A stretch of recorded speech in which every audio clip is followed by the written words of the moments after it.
Hello. Hello, hello. How you doing, brother? Hey, how's it going? Yeah, really good, thanks. Really good. Thanks for having me. Good, good. Hey, that's all right, man. What else are we going to do on a Wednesday afternoon? You'd be surprised. I bet you Yeah, flat out. yeah there's a lot going on. Oh, just had to open it. There's a lot going on at the moment. So we're having to make our adaptations like everyone else to the new restrictions. It's an absolute nightmare. It's really sad times, really. um, and then there's just new projects coming on board, new staff members starting, new partners that we're working with. It sounds more glamorous than it is. As you know, running a business is quite challenging and difficult at the best of times. But Tell me about it. yeah, but we're sort of in a nice place. Just go, obviously make the right decisions at the right time, and just sort of press on and move forward. So Yeah. it never stops. It never stops. Did you because you do a similar thing to me, only you've got a bit of a gallery and stuff. Is that right? So the life gallery itself, it's not a permanent fixture. It's like an exhibition event that I'd put on so every year or so. But yeah, essentially, I am an aquarium designer. I run an aquarium. I run an aquarium design company called Vedere, which is a brand. We design and install bespoke aquariums for commercial and residential properties. And yeah, so in terms of like the sort of services that we offer, we sort of work with the architects or the designers from a planning stage. So we work out how the tank's going to look, how it fits within the scheme of the project, and we advise on sizes, specifications, equipment, etc. Obviously, work out the budget as well and how that sort of marries up with the wider scheme. Yeah, that always helps. The budget. Budget versus expectations. Is it? Yeah. So you go through that, sort of traverse that that conversation and sort of work that out, and then at some point you get to like what you call a design concept. And once we've got the design concept, we start specking out, actually giving specific details on where the equipment will go, where it will be situated on the property, where the tank will go as well. And then we go for the process of ordering the equipment, having it arriving on site, we install it, and we set it all up, we introduce the fish, and then provide like an ongoing maintenance service post installation. Yeah, so that's funny enough. That's very similar to what I do. Just at the minute, everything is done all me. I got no one. Well, I got a couple of guys who work with me because I'm a tropical freshwater specialist, I suppose you could say. Yeah. But like anything that's on a much bigger scale or like involves a lot more technical stuff, or is like say a big reef marine system, I've got a few sort of good guys that I know that are specialists in and professionals in what they do, and that I call on for big projects like that because I would have thought where you are in the world, would that be like Matt Aiming or because he's in Bristol, isn't it? So he's not too far from you, is it? No, he's not Bristol. He's I think he's Reading. I think he is. Is he Reading? Because a lot of his work. But yeah, me and Matt speak quite regularly. I mean, I was helping advise him on his IAPLC entry, and we chat fairly regularly. I've done a stream with Matt before as well. Because we all do a similar thing. But yeah, funny enough, I had one of my regular customers. He's got like a big courtyard in front of his garden that had like 2 little ponds in it and stuff, and they got a hot tub, and it involved like huge diggers and all sorts of massive machinery. So yeah, for something I did give Matt a call on that. It didn't transpire as a job because the wife changed her mind. She wants a summer house now, so as they do. But no, like for day-to-day stuff, like if a big marine install comes in, because I never did marine before. But my mate said to me, who does my marine work, he's like, well, you're missing out on like say 50% of your, your business if you don't. I said, Yeah. but I personally, I know nothing about marine. Yeah. I've never ventured down there. But he's like, that's cool. And then since then, I've kind of built up a few good people that I know that I can call on if a project like that comes in. But other than that, most of it falls on my shoulders. So I'd like to get to the stage where you are, working with, say, what do you call them, architects and stuff, and do it from a planning, from an empty shell of a building, if you like. Yeah. Yeah, I think initially when I first started, I was pretty much like a hobby sort of handyman, and I literally just kind of, when I was at university, sort of college university, I created like an ad in yellow. Remember yellow.com or Yellow Pages? Of course I do. So I put an ad in there, just saying, well, if you want an aquarium, so if you want your pond serviced and clean, then I'm your man. And then I created like a little business card. The company was called Aquariums at the time.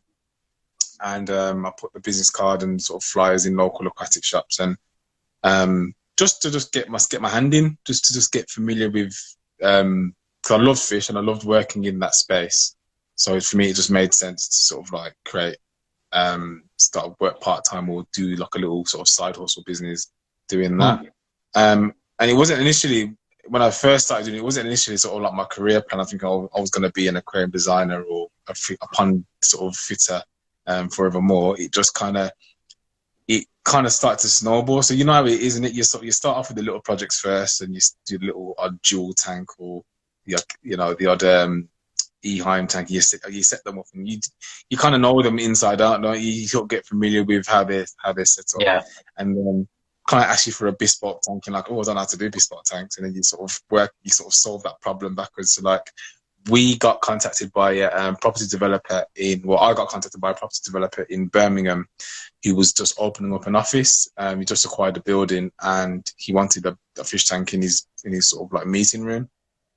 And at the time, I had no idea how to build bespoke aquariums. I had no idea even how to source a bespoke tank. I just knew how to do like,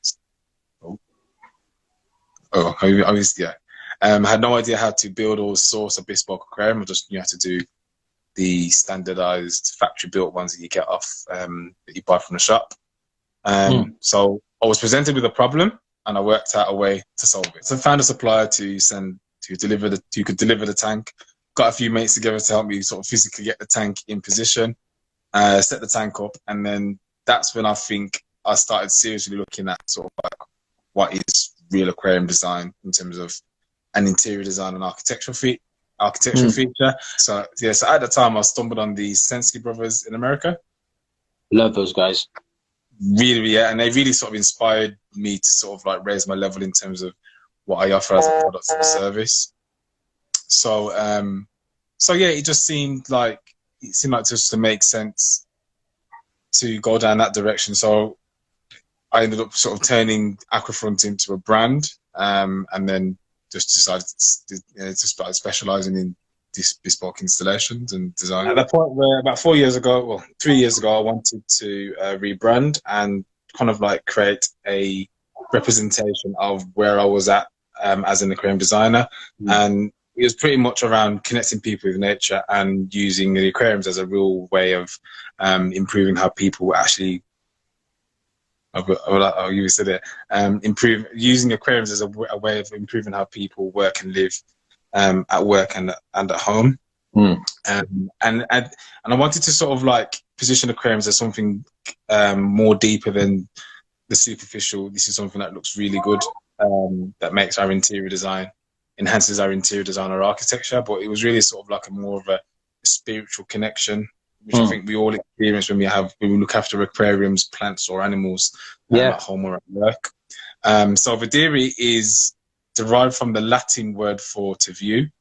Okay. And I wanted to kind of make that sort of connection with that Latin connection, obviously, because Latin is like the language we use to sort of like describe wildlife and nature. Yeah. And the aquariums that we the aquariums that we create definitely create a view within the space. That's sort of one of the things that we want to achieve from a design perspective. And then so that was kind of the idea behind the brand Vedere, and it's kind of grown from there. So from that, I've got a range of tanks that we sort of standardized range of tanks that we sort of design and create for office and residential clients. So if you don't want something bespoke, and you actually like something from the range of tanks that we offer, then you've got like a complete setup with. I did have a little cheeky look at the website, and I had a look on there. Some of the bits and pieces that you do. I'm quite looking forward to the nano tanks that we talked about that you've got coming out. That should be cool. Yeah. So one of the things that sort of came out of lockdown was that there was like no way for people to actually get involved with Vedere outside of spending thousands and thousands of pounds, and I wanted to sort of find a way of connecting the brand to sort of everyday person who either hasn't kept an aquarium before or has an aquarium, just doesn't necessarily want to spend huge amounts of money. So what we're doing is are you with me? Yeah, I'm listening. So your picture's frozen, you see. So it's like, so what we're doing is we're kind of launching a range of small aquariums, desktop aquariums, which we coupled with some how-to tutorial videos. And they're really sort of designed for people who haven't kept an aquarium before, to just for their first time sort of getting into the aquarium hobby, or someone who hasn't got that much experience or just wants a bit more. Someone wants a bit of like a holding hand. Because there's no reason people. That's one of the big things that that I get all the time. Oh, it's expensive, isn't it? It costs a fortune, and I'm like, well, it can be, but it's like anything. You know, you can go out and buy yourself a cheap second-hand car for a couple of £100, or you can go and spend, millions on something. So it just depends. You can have something that's going to perform and do the same, do a similar job, but it doesn't have to be a high-end, like highly lit, super high-end, like injected CO2 tank with like, £1 million worth of plants and rocks and wood. You can have something quite simple. You could go quite small. You can. There's loads of ways you can get involved without, breaking the bank. Yeah, but I think one of the things that fascinated me when we was sort of playing with the idea with these small demo tanks was what they came about from the last Life Gallery. So what we did was we got I think that's 16 different aquariums. And we put them in this furniture design studio, and we set it out as like an art gallery you could come and visit for about a week or two, and then I saw that because you were posting quite regularly on that one. You on social media and stuff. Yeah. So it was a big deal. I mean, there's a lot of investment and time and planning that gone into it, but it was important for us to one sort of like make the brand more physical rather than just being virtual. That's something you see online, and also as well to bring aquarium design itself more to the mainstream. So we was introducing aquariums and this type of well designed aquariums to people that probably wouldn't necessarily have come into contact with it outside of us doing them. Because I think I saw your stream with Matt actually. Did you you interviewed him or something? I think it was. Yes, actually, Matt came down to the live. I think it was like the last couple of days of the Live Gallery and did a podcast. That's right. That's it. And that was really cool. Yeah, and we did like a little aquascape demonstration at the end of it, and it was nice to just kind of like talk to someone who does what I do or sort of gone through a similar sort of journey or process, and kind of like to sort of see how their experience of aquarium design is different or similar to what I do. And kind of like what I'm talking to you today, it's kind of sort of this getting a better understanding of that journey. And like, I think it's really important that people who potentially might be doing business with you or myself has some better perspective of what's actually involved with not just setting up an aquarium, but setting up and managing someone else's fish tank. It's it's totally different, because like aquariums, aquascapes, whatever, they can be like really personal, and you've got to try and like with all the will in the world, like you can come up with 3D renderings, you can come up with drawings, you can come up with ideas, and it's not until that tank is in front of the customer or the client and you've produced something, the last thing you want them to do is go, oh my God, no, I didn't really like that. Can you do this? Can you change that? And it's like, what you really wanted to do is go, wow, I love that. That's amazing. Great job. That way, you know that you've got them, from that initial first look of their tank. And then often you find that they will fall in love and then take a bit more care over it. It's kind of like if you've got a tank in your house and you've been sat with it for ages and ages and ages. As they say, don't look at a cobbler's shoes. You know what I mean? Yeah. And then you do something or you change something and you're suddenly back in love with it again. And you think, oh, God, I should have done that ages ago. But yeah, like where I find it with my job, it's either a really personal thing and that people love it, or they don't care a toss and then you can do whatever you want. Yeah, I suppose so. Yeah, you're totally right. I tend to find with sort of definitely my clients, the detail, or in terms of like where they're more concerned about is the finishings around the actual tank itself. So how did we physically integrate the tank within the interior or the architecture of the building? Yeah, how it fits. That's where that's I think in terms of my journey as an aquarium designer, I probably find that the most challenging, because actually that's not really aquarium design. It's more joinery, carpentry, plumbing, electrics. It's a whole range of different other services that you have to kind of manage and incorporate into a build, which sort of make it really work from a lifestyle perspective. Yeah. And I think that's probably that's definitely for me like the big understanding that I've had to sort of develop maybe within the last 4 years, of the difference between sort of what I did when I first started out doing what I was doing and to sort of a lot of the stuff that I do right now. Yeah. And it's really funny. Like my accountant made me register for CIS as a construction supplier, because I actually am. The company is now a construction business, as categorized by the government, just by the nature of all the different elements that we sort of get involved with on site.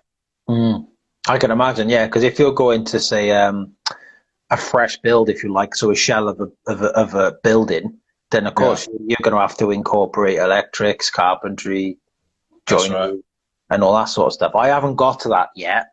I've had inquiries from people, but often I tend to go in after they've had an installation and then take over from there. A couple of my clients, I don't know if you've seen the pictures of that big white discus tank. That was a build done by another company. I don't know who. My client won't tell me. Other than the fact that they arrived on horses and wore Stetsons, apparently. Really? Oh, cowboys. Yeah, totally. But funny enough, the actual glass box itself that the water and the fish live in is quite well built. They're double based. The silicone is really good. The finish itself is quite nice, but it's all the stuff going on underneath, but that's a completely different story. I was there yesterday, and he's got a 1,200 litre system in his front room, and he's got that discus system in his kitchen's 950 litre system. But it just wasn't designed well. So it's like, it's been a bit of a ball ache from the outset, but it's one of those things you've got to kind of just adapt it and overcome it and just do what's in front of you. But of course, designing, I think that for me was one of the things you kind of have to develop with experience. There's one thing designing an aquarium for fish, and there's another thing designing an aquarium for fish and people's lifestyles, and it's like sort of creating that balance between the two can be quite. It doesn't have to be challenging, but depending on what the lifestyle is or the demands of the fish, sometimes that can be a fine wire that you have to sort of like balance and sort of walk across. But part of the job. Going back to what you was asking about where the small tanks come from. So after doing the life gallery, we was quite surprised with some of the feedback we was getting about how nice these small little cubes were. It wasn't really something that was on our radar to put out as a product line, but following on from it, we thought, well, let's give it a punt. And what we was finding was that we was putting these little cubes in like some of the offices, and it was creating the same sort of level of pleasure and impact that a really large tank was. So it's not actually the size of the tank; it's just literally just having that slice of life and water and that connection in your space. Doesn't really matter how big it is. But I guess in an office space, it would be kind of a meeting point. You know, if you know what I mean, like when you go like the water stations and you go up and you like fill up your cup of water or whatever. I'm guessing it could be sort of like where people are standing, like just shoot the breeze or whatever. Yeah, so you would. Yeah, so I mean, the small cube tanks would be ideal for like communal areas, just in the same way that a big tank is. Are they open top as well? Or? They are, yeah, they are. So what we've done is I've sort of spent the last probably month or 2 months during lockdown, sort of like really fine tuning the design of the tanks. I mean, just sort of working out sort of little details. Like getting the logo laser engraved, got the black, the back of the tank sprayed black, so it's just like a nice clean finish. So just that they've been sent over now. So when they arrive, what we'll have is a library of videos that me and Ravi, my videographer, are shooting on sort of how-to tutorials and how to set up and aquascape and maintain these tanks. Yeah, and so the plan is to kind of roll out these tanks alongside these videos and just kind of make aquariums or fish tanks more accessible. More accessible, yeah. And that's really important. I think that's really important. And that was things you used. How can I connect as many people to nature as possible without necessarily being physically there? Obviously, we can't physically service everyone in the world. And that was Takashi Amano's philosophy, wasn't it? About Right. I think one of his famous quotes, which is going on my website, by the way, is creating nature is the ultimate luxury. It is. It really is. Yeah, it is. There's more to the quote as well. There's more to it, but like that little snippet, that's going on my website. That is. All credit to the main man. But yeah, going back to the Sensuke brothers, it's good to find someone else that they in the UK that they've inspired. Because I talked to a few people, do you know who they are? And they're like, no, I never heard of them. And I'm like, really? No. Go and check them out, and go and have a look at the stuff. And I speak to Mike fairly regularly online on Instagram, and he comments. And I sent some T-shirts and stuff over to him from here, like big Welsh dragon ones and stuff, and big huge Welsh dragon flag. Because I told him we got the best flag in the world, and he said, "What's that?" I said, "Because there's the big red dragon on it." So as a joke, I sent it to him. I think it was like 5 feet long by like 3 feet tall. I sent him one over and a T-shirt. So yeah, and I'm pretty sure. Yeah, I did a big long live stream with him, but I don't think I was savvy enough at the time to work out how to like download it and then upload it onto my YouTube channel. Okay. So that's forever lost in the ether of Instagram somewhere. Yeah, the wealth of knowledge and experience that those two guys have. It's insane. Have you seen how big their outfit is, and like the trucks and the logistics and stuff that they do is just ridiculule. Yeah, that's a proper business, as they say. Well, it's more of a corporation than a business. It's like the what are they called? Like I was winding them up on a messenger. I said, you guys are like the Tanked of Texas. You know the ATM boys, follow the shark. The program. Yeah. I was winding them up. I feel like the ATM blokes of Texas. A lot better then. Oh God, yeah. Way better. But I was just winding them up because obviously it's the closest sort of in scale to those guys, I guess. They were literally my first experience of what an aquarium designer was, because prior to seeing their work, I couldn't really. You'd see fish tanks in public display areas, but you didn't really know who did it. No. and they were like literally the first example of what an aquarium designer is, and there was like, okay, I was like, that's what I need to do. That's the benchmark. It's funny enough that is kind of like where I want to go, where I'm heading. Because I got into it like by fluke. I've kept fish for years, like since I was a kid, and excuse me, one of the mums at my son's school just came up to my missus one day and said, "Oh, do you know anyone who knows anything about tanks?" Just in conversation, like aquariums. She's like, "Yeah, my husband." Why? Thinking that they just wanted advice, and it was like, "Oh, well, our maintenance man has let us down. The tank's been stood for 3 months. Do you think he'd be interested in, coming in and we'll pay him and all that?" And I was like, "Yeah, I'll do it. Why not?" And then I did that, and then I had a couple more, and then like my wife encouraged me to sort of push it and put flyers out and get cards made and all that sort of stuff, and it went from there. And but I really enjoyed, like, I come from a landscaping background, and my qualification is in horticulture. That's my background, is where I went to college. There's a lot of crossover there. Yeah, well, yeah, exactly. But I gave up on it because at the time I was young. I was like, what was I, 18, 19? I mean, I'm 40 now, so it's a long time ago. But I just got fed up of working for other people. For like minimum wage, getting sort of soaking wet and freezing cold in the winter. So like I jogged that on. That went. But I missed the whole like creating stuff and making things and making stuff look pretty, I suppose you could say. And I've had a few tanks in the house over the years, but always more on the low tech side of things, just because it's easier to look after. And I didn't really understand the whole CO2 thing at the time. And then my last tank, the IAPLC tank that you quite liked, that was, I just wanted to go balls out on that one. It was like, right, that's got to have CO2. It's got to be, I'm gonna like enter it into a contest. I don't care where I come. If I come top 1,000, great. If not, well, whatever. I've tried it and see what happens. And so I went for it, and I ignored everything not everything, but I ignored a lot of things that people had said. About, oh, you shouldn't use that red because it's too bright, and you might get marked down by judges and all this. And I just thought, you know what, I'm going to try it. One day, like the diorama stuff that we talked about before with messengers and stuff, it's great and it's lovely to look at, and I can appreciate the amount of art and like time and patience that goes into building those things.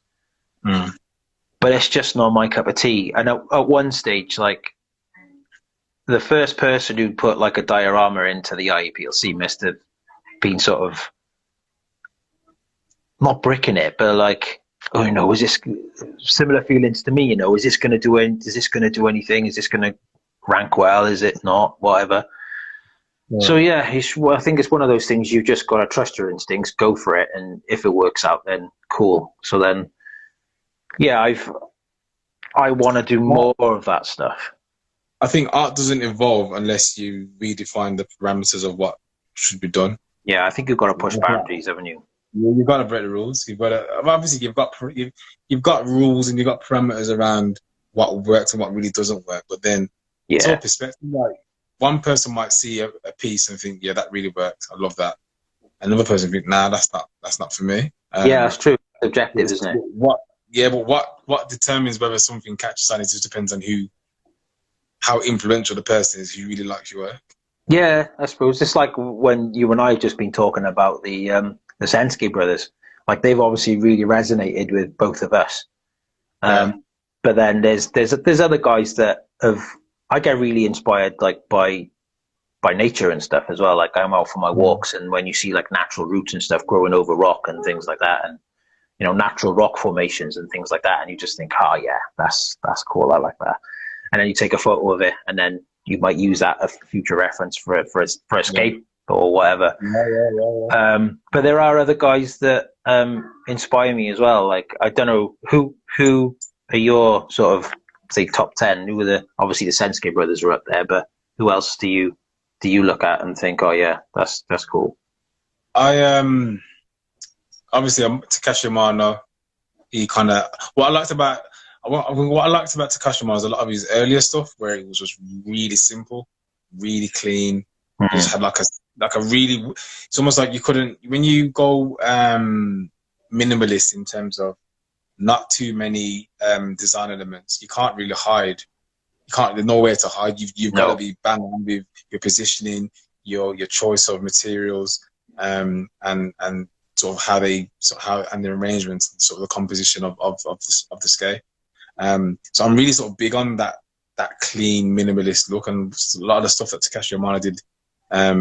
If you sort of defining what Iwagumi was within aquascaping, like that was big for me. That was like I love that. That was something I really liked. George, obviously, he's obviously probably the leading guy in the UK when it comes to like aquascaping. One of the things I like about George is his tendency to create scapes that are accessible. Yeah.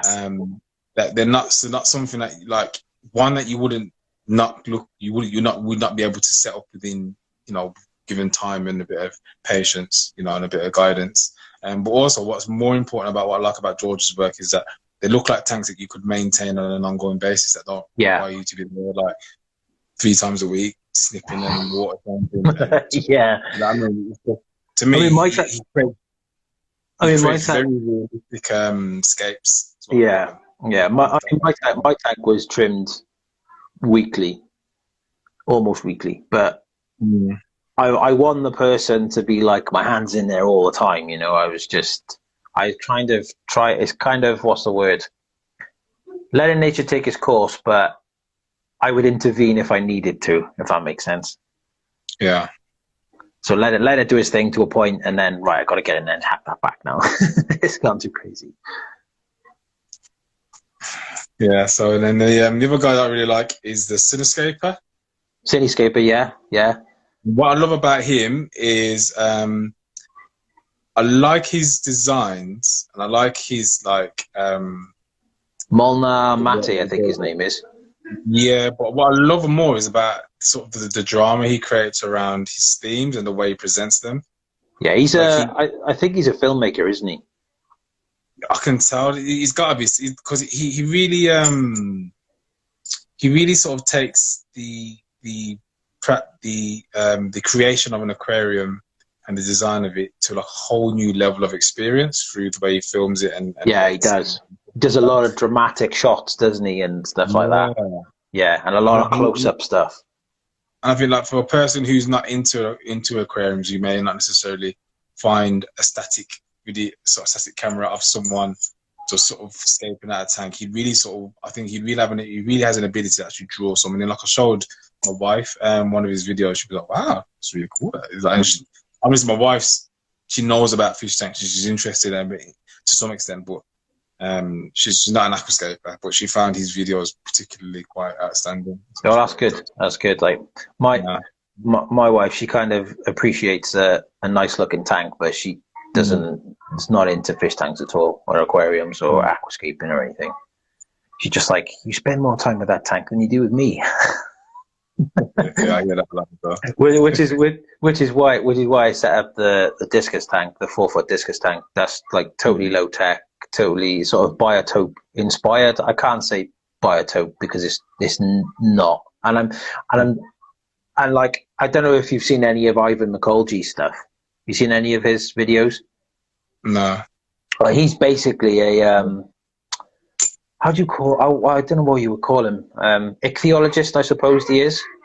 Maybe. Okay. Yeah. And he goes in. He's based in Venezuela, so he's on the Amazon, but he's on the Venezuelan side of the Amazon. So he gets a lot of underwater footage of in the river. So he's filmed things like the green Neon Tetra. He's filmed Altum Angels.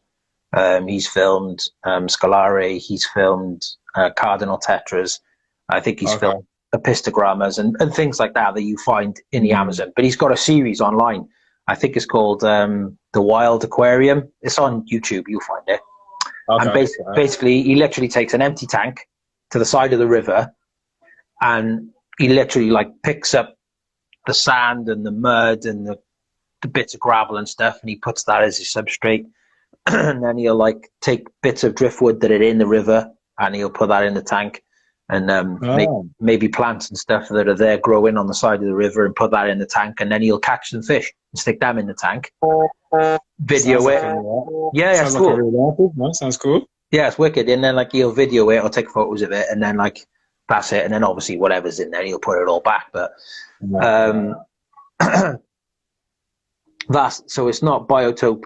It can't be biotope specific because I don't live next to the Amazon River. So it's always going to be any sort of biotope you see, biotope tank you see, sort of from the UK or from anywhere other than the Amazon, is going to be inspired by, because you're not going to get the sand the same as you get in the Amazon, or the rocks or the wood or whatever. It's just got to be similar. So, which is why I did what I did. So it's just a representation of, a snippet of nature, if you like.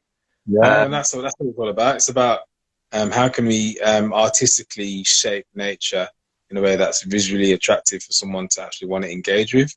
Yeah. And also how do we maintain that so it's healthy for the fish that are living in there. Yeah. Nice for us to look at on an ongoing basis. So yeah, I just added a pothos plant to it now to hang over the side of the tank. have you discovered how to grow them hydroponically? Yeah, I did it. I did it before. I mean, back when I discovered it quite recently, you know. Have you done? Maybe the last 2 months ago, I sort of realised, they actually grow out of the water. Yeah, have you done the sweet potato yet? No, not yet. But no, not yet. But I've set up like 2 or 3 tanks now in offices, and they've actually got pothos actually growing out of the actual tanks themselves. The clients love it. Yeah, well, I've got it, so it's basically gonna grow down the whole one side of the tank, and then hopefully onto the floor, and maybe I can train it somewhere. But it was on a bookcase, and basically what it was in a pot on a bookcase, and because it was up high, I kept forgetting to water it all the time, so the pot would get dry, it would fall off the bookcase onto the floor, there would be soil everywhere. So then, like, I have to pick it up, hoover it all up. So then I thought, right, I'm going to take that to the sink. I'm going to wash all the soil off. I'm going to stick it in the tank, and I'm just going to grow it over the tank to save me water in it. And obviously, it's going to strip nitrates out of the water. So I just chucked it on yesterday. I've done it before.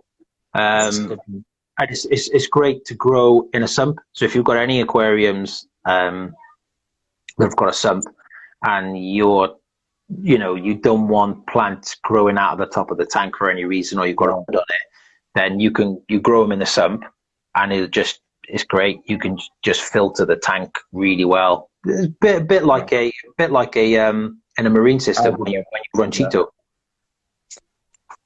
Because the guys, friends of mine set up a shop in Caerphilly years ago called Big Blue Aquatics. Mm-hmm. We're going back, 20 years ago now, maybe 15, 20 years ago.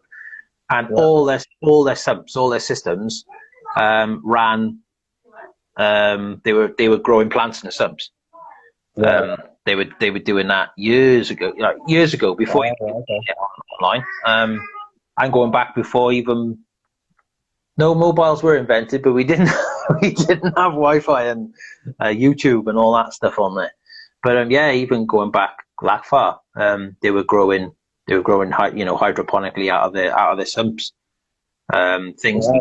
So they understand the principle of nutrient export from way back then. Yeah. Cool. Yeah, it was things. That's where I discovered what they call it, Hygrophila deformis, water wisteria, because literally you can just throw that stuff in there and it would just grow like a weed. Yeah. That's what he wants. I mean, super rapid. It'll just strip the water for anything nasty. So I just chucked it on my tank now. I've done it on one customer's tank. I did it on one customer's tank because he was having a problem with nitrates in the discus system. And he said, do you know what? No matter what I do, I can't strip the nitrates out of the tank. I said, well, grow some pothos out of the top. What? I said, well, it was a dual tank, big bow front. Yeah. So the flap at the back, we took that off because it was half lifted up anyway because he's running FX6 on it. So, the big brackets from the FX6? Yeah. So you just kind of just sort of put it into the water. Just stuck it at the back. Yeah, just put it at the back. We created some rings out of airline tubing. We created some rings out of airline tubing and with some suction cups, pushed them onto the glass, and literally just put the pothos into those rings and dotted them around. And he messaged me not too long ago, and he was like, "Rich, those pothos are crazy. It's like they're growing all down the tank. They're growing all over the floor." He said, "I'm having to trim them because the dogs are trying to chew them all the time." I was like, "Oh God, dude." So I said, "How are your nitrates?" Like, I haven't got any nitrates now. Happy days. Yeah. That's cool, man. Yeah, so yeah, be playing with things like that for ages. One thing I'd like to do would be... What's the next thing for you then? Well, what's the next thing for me? Yeah, like where are you planning on sort of taking your career or ambitions? I'd like to do more of the design and the aquascaping, the creative stuff. You know, that's what I'd like to. That's what I'd like to do more of. I mean, the maintenance side of things is bread and butter, isn't it? You know, it comes in. It's what keeps you ticking over because big projects don't come around all that often. So yeah, that's the bread and butter. But I'd like to do some more design stuff. I mean, I got a YouTube channel up now. It's not professional or anything because I'm not a videographer or a YouTuber or an editor or anything. I just kind of film it, roughly edit it, and shove it up there. And if people get something out of it, then awesome. But the best thing you can do is create as much content as you possibly can. So create content. The more content you put out, the more familiar people be with you.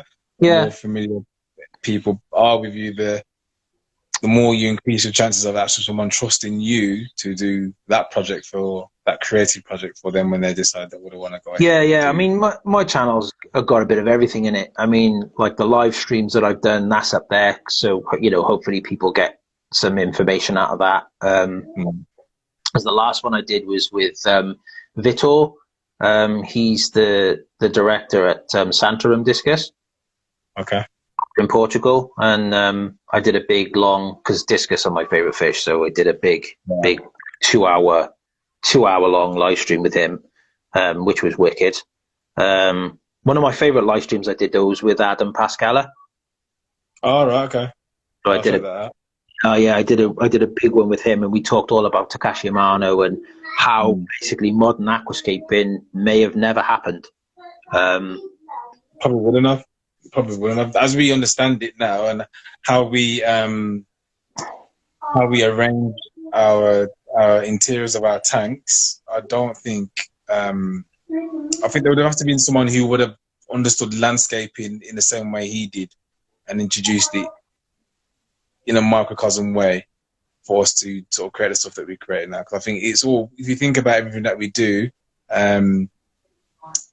as aquascapers, as aquarium designers, it's all based around one, sort of carpentry and interior design, and two, garden design, and it's literally just a combination or an amalgamation of those two disciplines. Yeah, it is. And you know, and I think what Amano did was kind of like make garden design accessible within the context of aquarium design, and then gave it some philosophy around how it connects people to nature. And really important what he did. That's why it was such an inspiring it was good. live stream for me to speak to Adam, because Adam worked closely with Takashi when Takashi was alive. He worked because Adam calls him sensei because he along with who was it Oliver Knott, he worked with Takashi as well.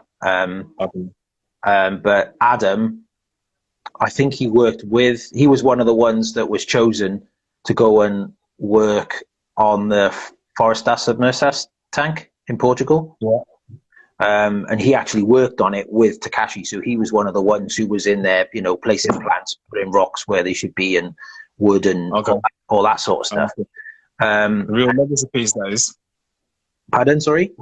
That's a real legacy piece. Oh, it's massive. And one of the sort of snippets from the live stream that really stood out, which was great, I would have loved to have met him, was a friend, Adam took a friend of his from Poland with him to, I think it was a ADA party in Japan that he had. Like, he had a ticket, and it was like, bring a plus one with you.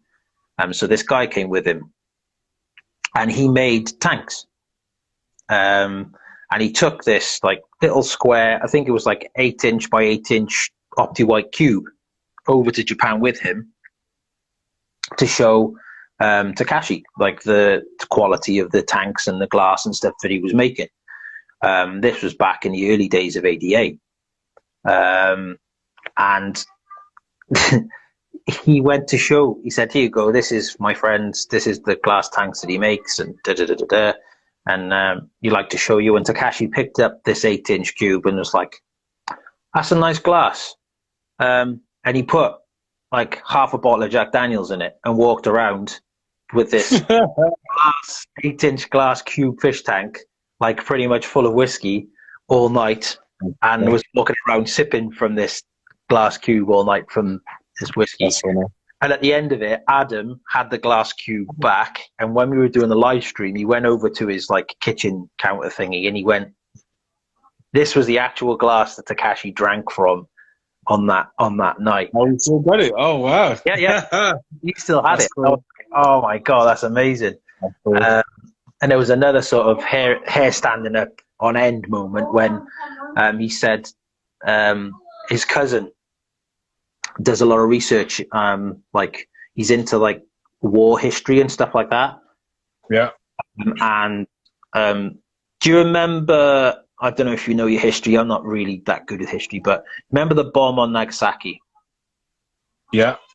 Well, basically, his cousin found some information from the pilot's log from that mission. And in it, basically, the bombing in Nagasaki, that happened because of bad weather. Oh, right, okay. Where was Takashi from again? I forget. I forget the village he was from. But anyway, in the log, the village that Takashi was from, that was their main target because of the. Oh, Jesus! So we never had him then. We never had him, so we wouldn't have had modern aquascaping, and we wouldn't have had koi keeping either, because that's where it all comes from originally. And obviously, then they dropped the bomb on Nagasaki because of bad weather. They had to turn away, so they were like the other town has got all this, whatever supplies or whatever it was. And I was like, oh my God, it was like hair standing up on end moment. I was like, so literally, because the weather was bad, we now have modern aquascaping and koi keeping as we know it. If it was a sunny day, we wouldn't be sitting here now, probably. Well, I don't know. No, this has been really cool. I appreciate your questions and just information. It's interesting, like kind of just sort of getting your background and your sort of your perspective on things. That's been really cool. Yeah, so you could say that. I didn't know that about Takashi though. That was really cool. Lots of people don't. I mean, even I'm not sure if George Farmer even knew. But I remember I talked to George and I said that when I spoke to Adam, and I said, did you know about the bombing and all the rest of it? That's right, Niigata. That's right. JP Gomez just said Amano's from Niigata, Japan. Yes, he is. That's right. Okay. Right. So yeah, they were supposed to bomb Niigata, and then he went to Nagasaki instead. So yeah, unreal. So you can imagine, like, he's my other. If you like stones and you like Iwagumi, then yeah, he's your man. Adam Pascala is a master, bar none. No one can touch him when it comes to stones. No one. Yeah, he's good. He's the man when it comes to stones. But then his IUPLC work this year, I think was 11th. I think he was 11th this year. I might be wrong. But he just seems to pull it out the bag. He's such a nice guy. He's such a cool, calm guy. If you ever get a chance to speak to him, he's such a chill character. He's cool. Who else do I like? He seems like a person that you'd learn a lot from. Oh yeah. Oh God. Yeah. because he's been there, seen it, done it. You know. Yeah. Felipe Oliveira is another one I really like. He's a good laugh. I met him last year at a workshop, and that's another thing I enjoy doing. Workshops, I love doing those, connecting with people and speaking to people. Really important. Really important. Yeah, it's great. But yeah, Felipe is another one that kind of I like because he's no nonsense. Like, yeah, he glues stuff. I've never seen a guy use expanding foam in a layout before, but he did. It works. Yeah. And I think he's quite friendly with Mike as well, Sensky. They did a workshop in Costa Rica, I think it was last year with or the year before with CChem, I think that was. Okay. But yeah, I'd love to do more workshops. I got some stuff to do with Eheim shortly. They sent me a load of stuff to do something with, but I've got no space in my house, so it looks like it looks like I'm going to donate it. I'll probably end up donating it to a charity. Do that. That'd be cool. Yeah, I might do that. I mean, you know, it didn't cost me anything. It will cost me time, obviously, but I may end up donating it to a charity or a school or something like that. Because I don't want it to just be sat in my garage as a waste. And I've got enough to do with my blimmin' tank in the living room there, and all my clients' tanks as well. So yeah, I was hoping that I could find a space for it, escape it, and enter it the ILPLC next year. But okay, we'll see. I don't know yet. We'll see. Oh, so I think you wanted to be wrapped up by 2:15, didn't you? Yeah, I've got a 4 o'clock. I've got to pick up. So, yeah, I'm gonna have to shoot. But look, it's really nice talking to you, man. You too, mate. Yeah. I really appreciate your time. We'll have to do it again and go to catch up. Yeah, for sure. Sometime for sure. All right. Definitely. Take care, brother. Easy, mate.